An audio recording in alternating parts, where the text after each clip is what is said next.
Cell देखेंगे। उससे पहले थोड़ा सा रिकैप करते हैं कल के लेक्चर का। जैसे हमने कल देखा था सॉलिड के 2 टाइप्स देखे थे। First type crystalline solid. Crystalline solid क्या होते हैं और एमॉर्फस सॉलिड क्या होते हैं, इनके बारे में हमने कल देखा था। फिर भी एक रिकैप ले लेंगे आज।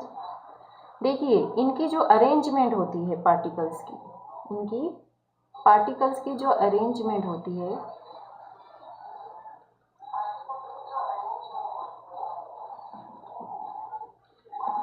ये रेगुलर होती है।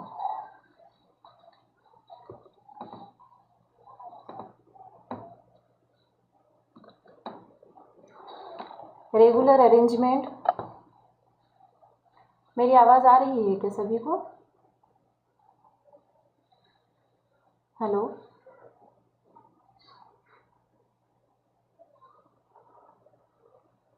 हेलो, मेरी आवाज़ आ रही है सभी को? कमेंट करिए।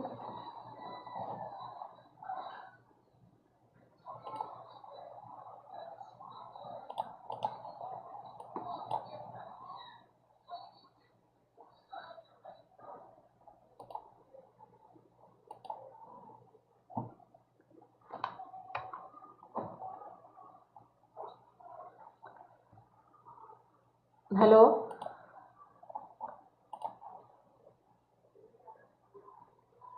देखिए कुछ टेक्निकल इशू होने की वजह से है तो आवाज़ थोड़ी कट रही है और लेक्चर भी थोड़ा लेट हो गया।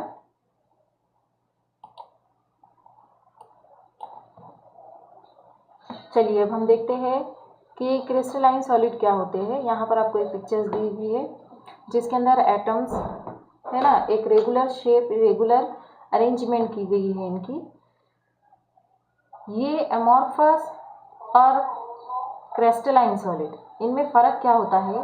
तो क्रिस्टलाइन सॉलिड ये रेगुलर होते हैं और उसके अलावा इनका जो अरेंजमेंट होता है पार्टिकल का वो ओवर एंड लॉन्ग रेंज में। कैसे होता है उनका? ओवर एंड लॉन्ग अरेंजमेंट होता है। उसके अलावा सॉलिड शार्प मेल्टिंग पॉइंट होते हैं, दैट इज मैडम शुरू से स्टार्ट कर लो, शुरू से स्टार्ट कर रहे बच्चों को बोलो ऐसे, ठीक है?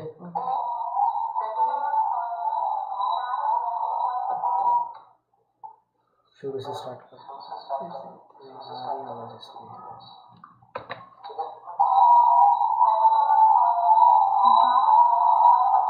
ओके। देखिए टेक्निकल इशू होने की वजह से है तो कुछ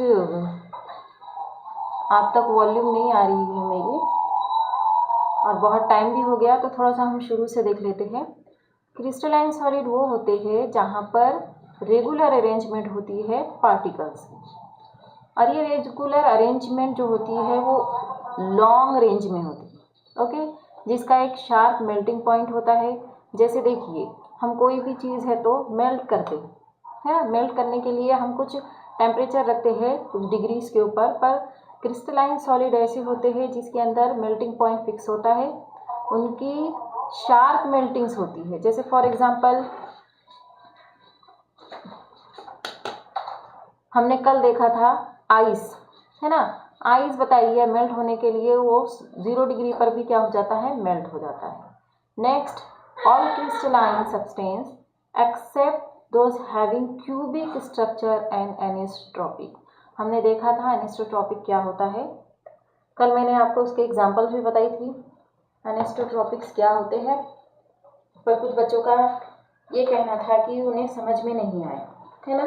तो हम एनिसोट्रॉपिक्स अगर आप कॉपी करते हैं तो बिल्कुल इसकी है तो नोट्स लिख लीजिए, नोट्स के साथ साथ है इसके पॉइंट्स भी है तो आप अपने आप लिख सकते हैं। ये डिफरेंट फिजिकल इनकी है तो डिफरेंट एनिसोट्रॉपी मीन्स, जैसे कि देखिए एनिसोट्रॉपी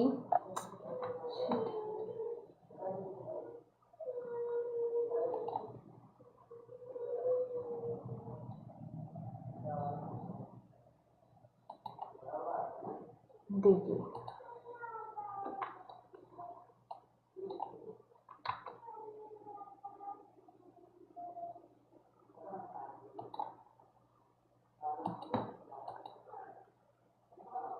एनिसोट्रॉपीज वो होते हैं जिनमें डिफरेंट क्या होती है, कंडीशन होती है, जैसे X axis, Y axis, X axis और जेड एक्सेस। मीन्स कि ये जब क्यूब तैयार करते हैं तो उनके पर्टिकुलर इनकी अलग अलग प्रॉपर्टी हो सकती है डिफरेंट डायरेक्शन के अंदर, है ना। क्या हो सकती है, क्यूब डिफरेंट डायरेक्शन में। बट एमॉर्फस में इस तरह नहीं होता है। एमॉर्फस में इनके है तो ऑल डायरेक्शंस होते हैं सेम, सिमिलर डायरेक्शन जिसे कहेंगे हम। Other words of the properties like the refractive index, thermal and electrical conductivity are the different in different directions. Ice, salt such as ये एक एग्जाम्पल है आइस, है ना, ice, salt, NaCl, metallic such as sodium, gold, copper, materials as a diamond, graphites, है ना, सेरेमिनियम्स and example.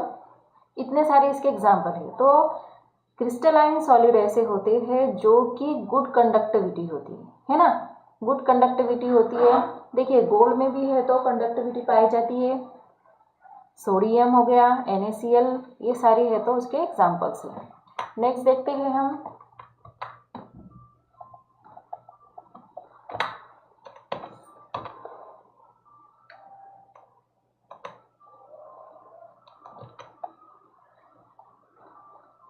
Next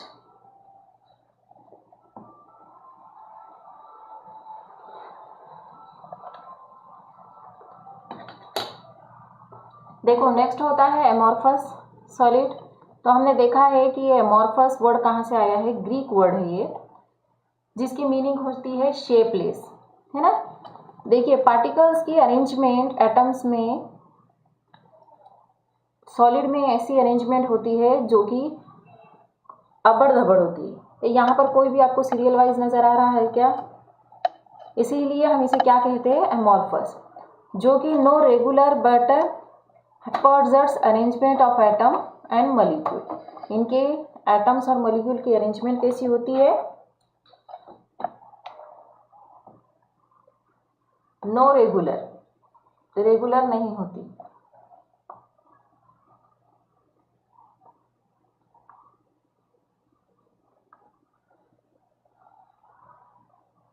ये था ना, इसे हम क्या कहेंगे, नॉन क्रिस्टल। क्या कहेंगे हम, non crystal.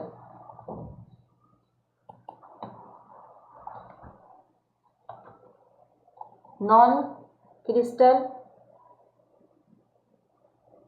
Number of sharp melting point, इनकी भी एक शार्प मेल्टिंग पॉइंट। देखिए किस तरह, अगर हम बात करते हैं number of sharp melting point की, तो उनकी पर्टिकुलर मेल्टिंग पॉइंट्स होती है, जैसे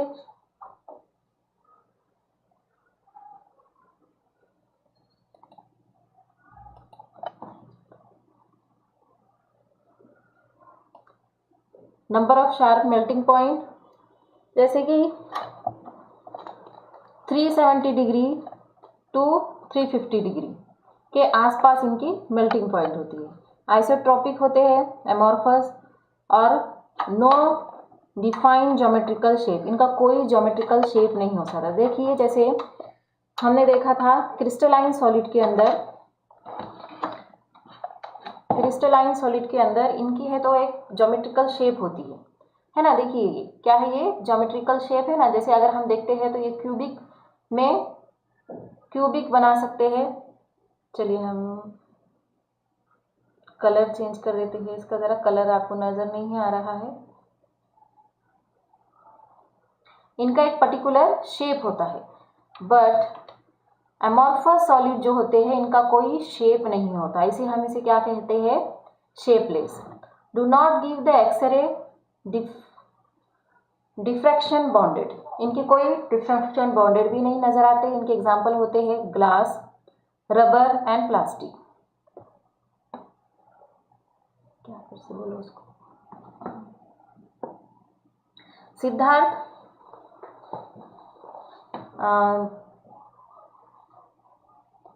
मैंने इसे रिपीट कर दिया है, अगर कोई डिफ़िकल्टी है तो कमेंट बॉक्स में लिखिए। नेक्स्ट चलते हैं solid state. Type of crystal solid. Crystal solid कौन कौन से होते हैं? पहला होता है ionic solid, second covalent solid, molecular solid and metallic solid. देखिए हमने मॉलिक्यूलर सॉलिड में ये देखा था कि इनके जो बाउंड्स होते हैं, है ना, ये बाउंड्स एक दूसरे से कैसे होते हैं? अटैच, और उनमें एटम का अरेंजमेंट इस तरह होता है। कोवलेंट बाउंड में भी हमने देखा था कि कोवलेंट बाउंड भी क्या होता है? एक नेटवर्क की तरह होता है, एक दूसरे से जुड़ता है। हर बॉन्ड एक दूसरे से क्या होते हैं? जुड़ते हैं। जैसे एग्जांपल के तौर पे हमने देखा था डायमंड। नेक्स्ट है आयोनिक सॉलिड। देखिए आयोनिक सॉलिड के अंदर इलेक्ट्रो निगेटिव होता है, जिसमें है तो कुछ एटम्स है तो कुछ एलिमेंट्स एक दूसरे से अट्रैक्शन करके अपने इलेक्ट्रॉन डोनेट करते हैं। जैसे कि यहाँ पर हमने क्यूब की स्ट्रक्चर देखा था, एक एग्जांपल भी देखा था NaCl, CuCl। Okay, next metallic solid. देखिए मेटालिक सॉलिड कैसे होते हैं, आपको नज़र आ रहे हैं। मेटालिक सॉलिड एक फेस की तरह होते हैं, एक दूसरे के पीछे। आई होप कि आपको समझ में आया होगा। नेक्स्ट देखते हैं सॉलिड स्टेट। सॉलिड स्टेट के अंदर हमने मॉलिक्यूल देखा था। मॉलिक्यूल्स के अंदर non polar molecule, polar molecule और हाइड्रोजन बॉन्डिंग्स होती है। तो हम मेटालिक पॉइंट में देखते हैं कि स्ट्रक्चरल पार्टिकल्स कैसे होते हैं, इंटरमॉलिक्यूलर फोर्स कैसा होता है, टाइप ऑफ प्रॉपर्टी क्या है उसके, और एग्जांपल्स क्या है। देखिए ये एग्जांपल्स आपको लिखकर लर्न करना है। मेटालिक पॉइंट्स जिसमें हम देखते हैं कि कौन सी पोजीशन में होता है कैथोड और डीलोकलाइज इलेक्ट्रॉन्स। ओके, और इनका इंटरमॉलिक्यूलर फोर्स होता है मेटालिक बाउंड। जैसे हम टाइप्स देखते हैं तो ये कैसे होते हैं? Hardness, soft to very hard. Melting points varies for the low to the very high. Melting point low भी हो सकता है, हाई भी। और ये लस्टर्स रिडक्टिव्स में होता है, गुड कंडक्टिविटी है, और हार्ड और इलेक्ट्रिसिटी इसकी से पास हो सकती है। ओके, जिसे मेटालिक कहेंगे। जैसे एग्जांपल के तौर पर है Na, Mg magnesium, Fe, Sn, Ag etcetera. Next होता है आयोनिक। देखिए आयोनिक में हमने देखा था कि ये क्या होता है? इलेक्ट्रोनिगेटिव होता है। इलेक्ट्रोनिगेटिव होता है, जिसके अंदर क्या पाया जाएगा? कैथोड और एनोड, है ना। जैसे कि कोई अपना एक इलेक्ट्रॉन डोनेट कर रहा है या फिर गेन कर रहा है, तो ये सारी चीज़ें क्या में पाई जाएंगी? आयोनिक्स में। इलेक्ट्रॉनिक अट्रैक्शन, एक दूसरे से अट्रैक्शन होते हैं ये, जिसमें इसकी भी कुछ प्रॉपर्टीज़ है। ये भी हार्ड होते हैं, मॉडरेट और वेरी हाई मेल्टिंग पॉइंट होती है इनकी। नॉन कंडक्टिविटर, देखो ये कैसे होते हैं? Not conduct. जैसे सॉलिड बट गुड इलेक्ट्रिकल होते हैं। जैसे हमने NaCl, MgO, NaCl का भी इस्तेमाल किया जाता है लिक्विड फॉर्म में कंडक्टिविटी के अंदर। Soluble in a polar solvent, ये कैसे होते हैं? पोलर सॉल्वेंट होते हैं। ओके, एग्जाम्पल के अंदर है आपका NaCl, MgO, KMnO3। नेक्स्ट देखते हैं network covalent. Network covalent means कि जो क्या होते हैं? एक नेटवर्क की तरह है, तो चारों तरफ फैली हुई होती है, जिसमें हम उनका इंटरमॉलिक्यूलर फोर्स अगर देखते हैं तो वो कैसे होते हैं? कोवलेंट बाउंड होते हैं, जो कि वेरी हार्ड। देखिए सॉलिड तो हार्ड ही होते हैं, पर कहीं इनकी प्रॉपर्टीज़ थोड़ी अलग अलग होती है। कहीं थोड़ी सॉफ्ट होते हैं तो कहीं बहुत हार्ड होते हैं। तो उसी तरह ये बहुत very hard and other the supplements of the melt at a very high temperature, बहुत हाई टेम्परेचर के ऊपर ये मेल्ट होते हैं। ये भी नॉट कंडक्टर्स होते हैं। कैसी होते हैं? ये भी नॉट कंडक्टर, जिसके अंदर एग्जाम्पल हमने देखा था डायमंड, ग्रेफाइट, SiCSO2। अब आते हैं हम हमारे नेक्स्ट टॉपिक पे, नेक्स्ट पॉइंट पे। नेक्स्ट पॉइंट है हमारा मॉलिक्यूलर सॉलिड। मॉलिक्यूलर सॉलिड में 3 टाइप्स होते हैं, एक नॉन पोलर, एक पोलर और एक होता है हाइड्रोजन। जिसमें देखिए इनका अगर हम स्ट्रक्चर की बात करें तो ये एटम और नॉन पोलर मॉलिक्यूल्स होती है। Dispersions of force, soft, extremely low, moderate melting point, बहुत ज़्यादा नहीं बहुत भी नहीं पर सॉफ्ट होते हैं और ये जल्दी से है तो लो मेल्टिंग यानी कि कम टेम्परेचर के ऊपर भी ये मेल्ट हो जाती है। Soluble in a non polar solvent, और वो हम उसे क्या कहेंगे, जो सोल्यूबल हो जाता है नॉन पोलर मॉलिक्यूल, जिसमें एग्जांपल्स होते हैं He, Ar, H2, I2, iodine, CH4, CCl4। Polar molecule का स्ट्रक्चर पोलर मॉलिक्यूलरिच होता है, जिसमें डिस्पेरेशन ऑफ द डाइपोल अट्रैक्शन होता है, wonder wall force. Low of the moderate melting point, soluble in a same polar and non-polar solvent, जैसे CH, Cl3, HCl etcetera. Next होता है hydrogen bond. देखिए इनके structure, molecular with hydrogen atom bounded to the hetero atoms, means कि यहाँ पर हर जगह आपको क्या पाए जाएंगे, हाइड्रोजन एटम। इनका इंटरमॉलिक्यूलर फोर्स भी हाइड्रोजन बॉन्ड ही होता है। ये low and moderate melting points होते हैं, soluble in a same hydrogen bond solvent, the same polar solvent, ये हाइड्रोजन बॉन्ड के अंदर जल से सॉल्व हो जाते हैं, जैसे for example H2O water, NaNH3 ammonia. Okay, next देखते हैं। ये हमने कल यहाँ तक के पॉइंट्स ले लिया था, जो बच्चे मुझसे जुड़े हुए नहीं थे उनके लिए, और जिसे नहीं समझा था उनके लिए मैंने एक रिपीट कर दिया है। अब हम नेक्स्ट जाते हैं हमारे यूनिट सेल पे। ओके, देखिए आज का हमारा टॉपिक ही है यूनिट सेल। चलिए मुझे बताइए यूनिट, ये वर्ड सुनकर आपको आइडिया आ चुका होगा कि यूनिट्स की मीनिंग क्या होती है। क्या होती है यूनिट्स की मीनिंग, हम वो देख लेते हैं। The smallest building block to crystal constitute of the atom, ion or molecule whose the geometrical arrangement define and crystal. Okay, geometrical arrangement होता है, जैसे आपने क्यूब देखा होगा, है ना, हम खेलते हैं ना, क्यूब देखा होगा। ये क्यूब है सपोज करो, जो कि सांप सीढ़ी के ऊपर खेला जाता है ना। सांप सीढ़ी में भी एक लूडो रहता है, हम वो लूडो का इस्तेमाल करते हैं, तो वो लूडो की एक अरेंजमेंट होती है, या हम बच्चे पजल के लिए खेलते हैं, तो उसमें देखिए अलग अलग यूनिट्स रहते हैं, हम जिसे है तो राउंड करके है तो एक जगह या उसे क्यूब की शक्ल में लेकर आते, तो उसी तरह यूनिट्स होते हैं रिपीटिंग, जिसे हम क्या कहेंगे, रिपीटिंग यूनिट सेल, जो रिपीट हो सकते हैं स्मॉलेस्ट पार्टिकल्स में, स्मॉल स्ट्रक्चर के अंदर, जिसे हम क्या कहेंगे, स्मॉलेस्ट बिल्डिंग ब्लॉक्स, जिसे हम स्मॉलेस्ट रिपीटिंग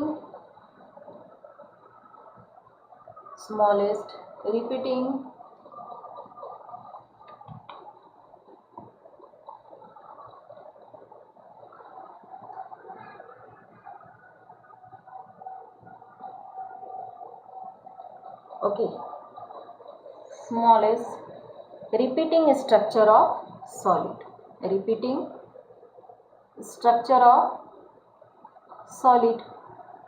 ओके, देखिए हमारे एटम्स, आयन और मॉलिक्यूल्स क्या होते हैं, रिपीट होते हैं। जैसे फॉर एग्जांपल यहाँ पर आपको नजर आ रहा है, ये देखिए, ये है ना, इसे हम क्या कहेंगे, लैटिक्स भी कह सकते हैं। जैसे कि हमने देखो पहले स्ट्रक्चर में ऐसे देखे थे कि डॉट डॉट्स है ना, कुछ एटम्स की अरेंजमेंट है, कुछ छोटे अरेंजमेंट, कुछ छोटे हैं और कुछ बड़े हैं, तो ये जो छोटी छोटी एटम्स है ये हमारे क्या होते हैं, लैटिक्स होते हैं। क्या होते हैं, लैटिक। और ये लैटिक को बनकर एक है तो क्यूब बनता है, जिसे हम क्या कहते हैं, यूनिट सेल। तो देखिए आपको नजर आ रहा होगा यहाँ पर यूनिट सेल, एक ऐसे, वेरी गुड, स्मॉलेस्ट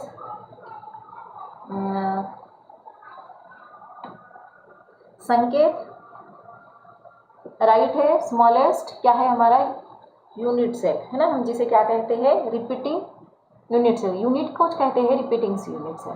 देखिए यहाँ पर आपको एक नज़र आ रहा है, एक वन क्यूब है, उसके पीछे एक क्यूब है, उसके बाद क्यूब है, मीन्स की अरेंजमेंट इनकी है तो रिपीटिंग होती है, बार बार रिपीट होती है। ओके, और क्रिस्टल्स हम किसे कहते हैं, चलिए एक एग्जाम्पल के तौर पर लेते हैं कि हमारे पास एक ग्लास है ना, और ग्लास के अलावा एक ग्लास है और उसमें है तो मेरे पास एक डायमंड रखा हुआ है ना, तो वो डायमंड्स की बहुत सारी है तो छोटी छोटी छोटी पार्टिकल्स पूरे अतराफ में यानी कि पूरे सराउंडिंग में क्या करती है, गोल गोल घूमती है और आपको नज़र आती है, तो हम उसे क्या कहेंगे, छोटे छोटे छोटे छोटे क्रिस्टल। ओके, तो जिसे हम कहेंगे क्रिस्टल। ज्योमेट्रिकल शेप होता है यूनिट सेल का, उसके अलावा उसकी कुछ कैरेक्टरिस्टिक होती है ना। क्या कैरेक्टरिस्टिक्स होती है, तो देखिए 3 डायमेंशन ज्योमेट्री यानी कि 3 डायमेंशन ज्योमेट्री स्ट्रक्चर में होता है। ओके, उसके अलावा 3 ज्योमेट्री स्ट्रक्चर में कौन कौन से होते हैं, तो फर्स्ट होता है इसके जो एजेस होते हैं वो 60 डिग्री 90 डिग्री है ना, 90 डिग्री के आसपास होता है। और इनमें 3 चीज़ें पर्टिकुलर होती है, जैसे कि यहाँ पर एक क्यूब बताया हुआ है, देखो ये क्यूब है, ये क्यूब के अंदर ये ए बी एंड सी एक डायरेक्शन बता रहा है आपको, है ना। वो डायरेक्शन कौन कौन से डिग्री में होता है, 60 डिग्री 90 डिग्री। ओके, और अल्फा बीटा है तो between as unit cell is a characters alpha and beta unit cell. Means कि जो इनकी पर्टिकुलर जो ये यूनिट सेल होते हैं, इन यूनिट सेल के कुछ पर्टिकुलर शेप्स होते हैं और ये शेप को ही हम क्या कहते हैं, सिमिलर इन्वायरमेंटल, मतलब कि एक सिमिलर अरेंजमेंट होती है। ओके, यूनिट सेल सभी को समझ में आ गया। यूनिट सेल कैसे होते हैं मैं एक बार फिर से रिपीट करती हूँ। एक ये यूनिट सेल स्मॉलेस्ट रिपीटिंग होते हैं, बिल्डिंग ब्लॉक्स होते हैं, ओके, जो कि 90 डिग्री 60 डिग्री के आसपास होते हैं और 6 इनके हैं तो पर्टिकुलर क्या होते हैं, इनके 6 अरेंजमेंट होते हैं। ओके, इसी के अंदर है तो अगर हम इसकी बात करें यूनिट सेल की, तो यूनिट सेल में एक टॉपिक और होता है जिसे हम कहते हैं ब्रेवियस लैटिस, जिसमें 14 पॉसिबल इसके क्या होते हैं, शेप होते हैं। ओके, हम वो नेक्स्ट लेक्चर में देखेंगे। हमारे लिए सिर्फ इतना समझना है कि ये यूनिट सेल क्या होते हैं। Next, type of unit cell. देखिए हमारी अभी जो न्यू टेक्स्ट बुक है उसके अंदर हमें है तो यूनिट सेल 4 दिए हुए हैं, बट हम 3 यूनिट सेल का लेंगे और 4 का नहीं है। आपकी अगर आपके पास सबके पास टेक्स्ट बुक है तो वहाँ पर इतना सब नहीं है, तो आप ये बाद में नोट्स कर लीजिए। देखिए प्राइवेट और simple unit cell. Okay, next होता है body central unit cell and face central unit cell. तो ये हमेशा 3 क्यूबिक लैटिक्स होते हैं, all side same length, angle between a face में हमेशा कितने एंगल डिग्री बनाता है, ये 90। जैसे आप देखिए ये सिंपल यूनिट सेल है, यहाँ पर ये कॉर्नर्स दिए हुए कितने हैं, 1 2 3 4 5 6 7 एंड 8, मीन्स कि 1/8। ओके, जिसे हम क्या कहेंगे, प्रिमिटिव सेल, यहाँ कहते हैं सिंपल क्यूबिक सेल। देखिए सिंपल क्यूबिक सेल के अंदर आपको नज़र आ रहा होगा कि ये एटम्स कैसे होते हैं, पूरे हाफ भी नहीं कहेंगे हम, ये ऐसे इस तरह होती है इनकी अरेंजमेंट। और फेस सेंट्रल यूनिट सेल के अंदर हम ये देखते हैं, फेस सेंट्रल यूनिट सेल के अंदर कि यहाँ पर जो इनके जो एटम्स होते हैं, ओके, ये जो एटम्स है ये एटम्स कैसे है, ओके, टेक्स्ट बुक है आपके पास सबके पास, आप टेक्स्ट बुक में भी देख सकते हैं, पर टेक्स्ट बुक में इतना सब डीप में नहीं दिया हुआ है।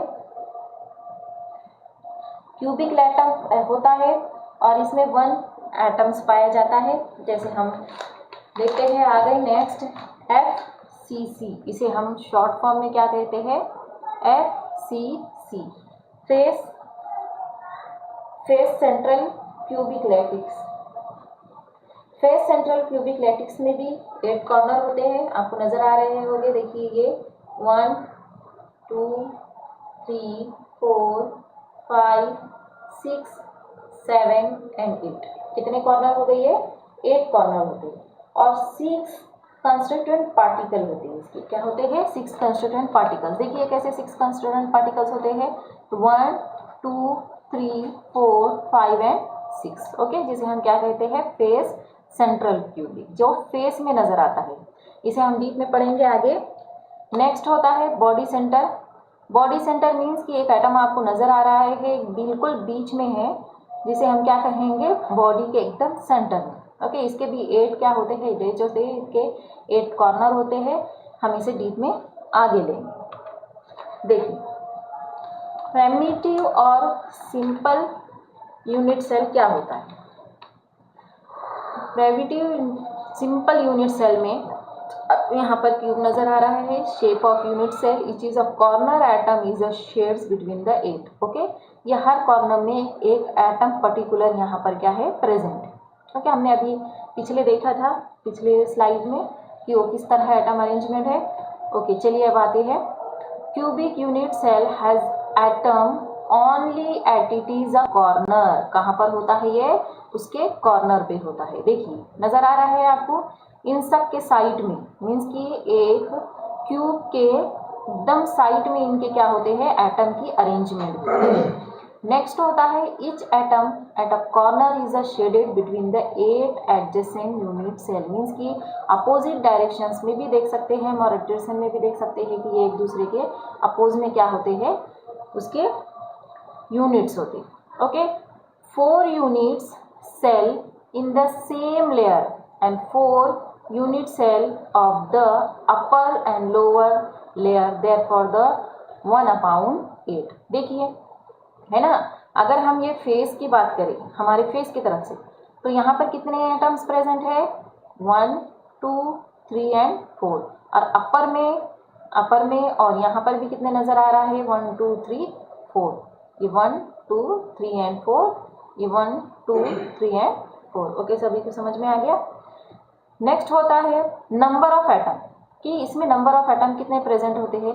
देखिए ये जो टॉपिक्स है सॉलिड स्टेट में, ये आपके यूनिट्स है, इसके ऊपर हमको न्यूमेरिकल सॉल्व करना है, तो इसीलिए इस टॉपिक को अच्छे से समझिए, इसके है तो पॉइंट्स निकालिए, और उसके साथ साथ जितने भी पॉइंट्स यहाँ पर मैं दे रही हूँ, जितने कॉर्नर है वो टोटल्स कितने कॉर्नर होते हैं, उसका शेप्स कैसा होता है, ये सारी चीज़ें आपको याद रखना है, जो कि हमें न्यूमेरिकल्स में आसानी होगी।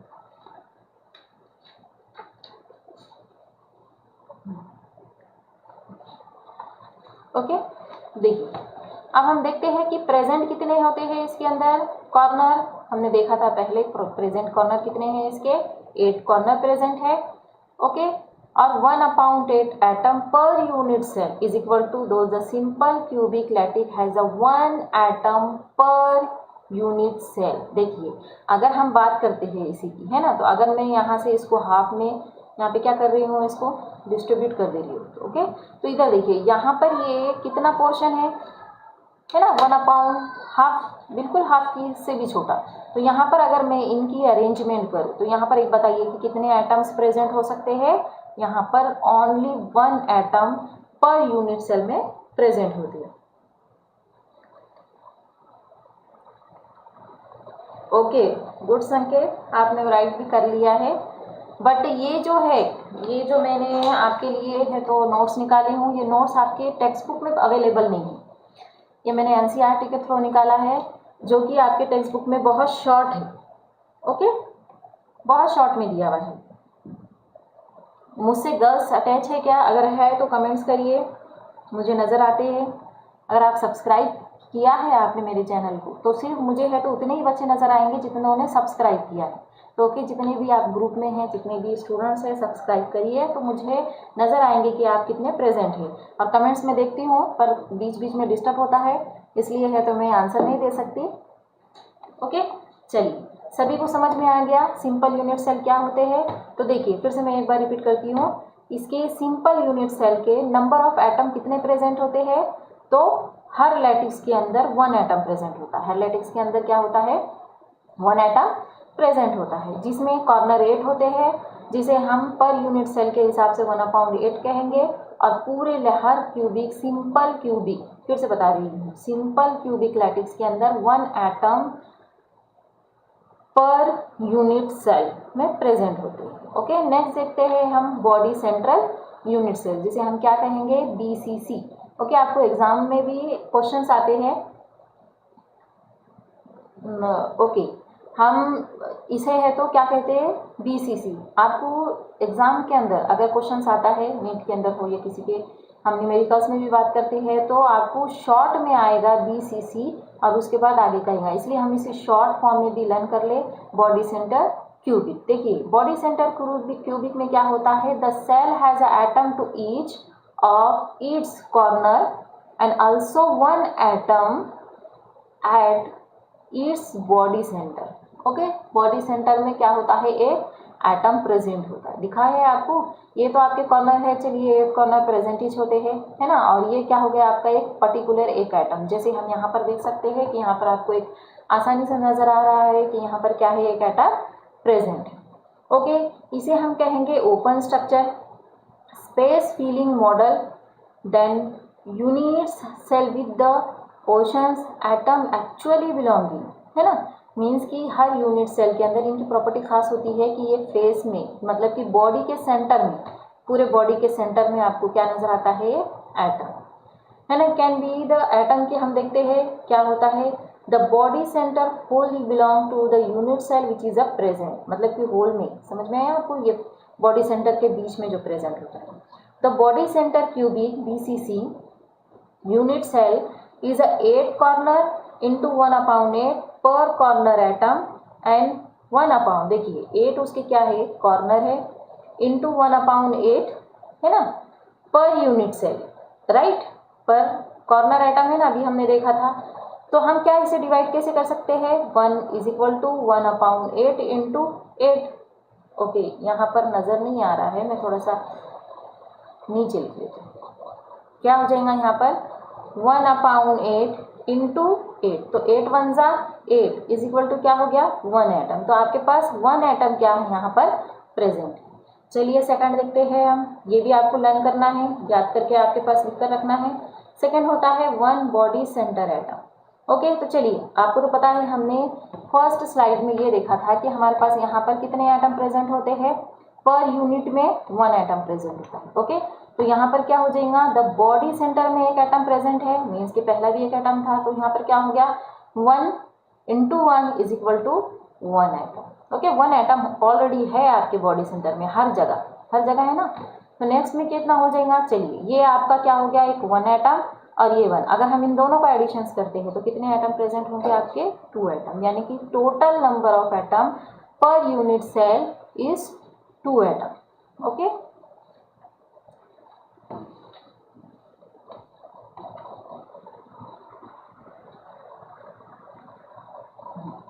पर यूनिट सेल के नेक्स्ट देखते हैं हम फेस सेंट्रल यूनिट सेल। तो देखिए फेस सेंट्रल यूनिट सेल को भी हम शॉर्ट में याद रखेंगे FCCC, है ना। The unit cell containing atom at all corner. Okay, देखिए अब यहाँ पर आपको नजर आ रहा है, ये स्लाइड्स में फेस है, फेस में आपके हर फेस के पास एक एटम प्रेजेंट रहेगा। कॉर्नर कितने कॉर्नर है वो आपको पता है, the centre of all face of the cube. Okay, it can be seen in that is each is atom located at the face central is shaded between two adjacent unit cell, जिसमें only क्या हो जाएगा, half of each atom belong to unit cell। देखिए आपको मैंने अभी बताया कि हर फेस में, मीन्स कि ये जो आपका एक पर्टिकुलर फेस है, यहाँ पर एक एटम प्रेजेंट है। ओके, आपको ऐसे नजर आ रहा है, मैं थोड़ा सा सब कर बताती हूँ, आपको समझ में आएगा। ये एक आपका है तो यहाँ पर एक प्रेजेंट है। ओके, ये थोड़ा सा ऊपर करते हैं हम, जबलिंग हो जाएगी, यहाँ पर एक प्रेजेंट है। ओके, फिर उसके बाद आपका ये फोर्थ यहाँ पर एक प्रेजेंट है। ओके, फिर उसके बाद देखिए आपको यहाँ पर ऐसे ज्योमेट्रिकल शेप नजर आ रहे हैं, ये सब एक दूसरे से रिलेटेड है। जैसे कि हम अगर बाहर निकाल कर देखते हैं उसको, उस एटम्स को, तो इस तरह उसकी अरेंजमेंट होगी। किस तरह अरेंजमेंट होगी, यहाँ पर ये हाफ, यानी कि एटम क्या हो जाएगा, हाफ, कॉर्नर तो वही रहेंगे 8 और एटम्स क्या हो जाएंगे, यहाँ पर हाफ एटम हो जाएंगे हर फेस में। ओके, ये भी उसी तरह होता है, ओपन स्ट्रक्चर होता है, मॉडरेट्स होता है, प्रॉपर्टी उसकी एक्चुअली बिलोंग, जैसे आपको नजर आ रहा है ना, उसी तरह रहेगी। फेस सेंट्रल क्यूबिक वैसी रहेगी। देखिए अब हमने क्या किया था पहले, BCC में भी यही देखा था कि 8 कॉर्नर होते हैं, पर्टिकुलर हर जगह एक कॉर्नर रहेंगे, into 1/8 atom per unit cell, तो इज इक्वल टू 1 इंटू, अगर मैं ऐसे करती हूँ 8 × 8, तो यहाँ पर क्या हो जाएगा, 1 ही बचा था आपका, 1 एटम। और फेस में आपके देखिए 6 प्रेजेंट दिख रहे हैं। ओके, मैं थोड़ा सा इसको है तो यहाँ से कट करती हूँ।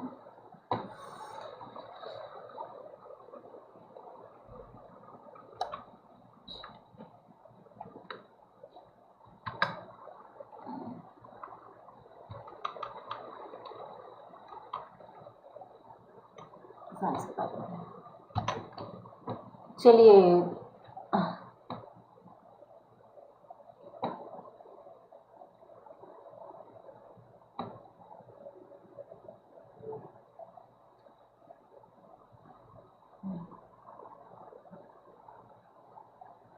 ओके, थोड़ा सा,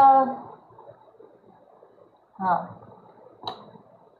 चलिए देखते हैं हम हमारी इस टॉपिक, ये चल रहा था पॉइंट्स। 8 कॉर्नर एटम्स होते हैं और 1/8 पर यूनिट सेल।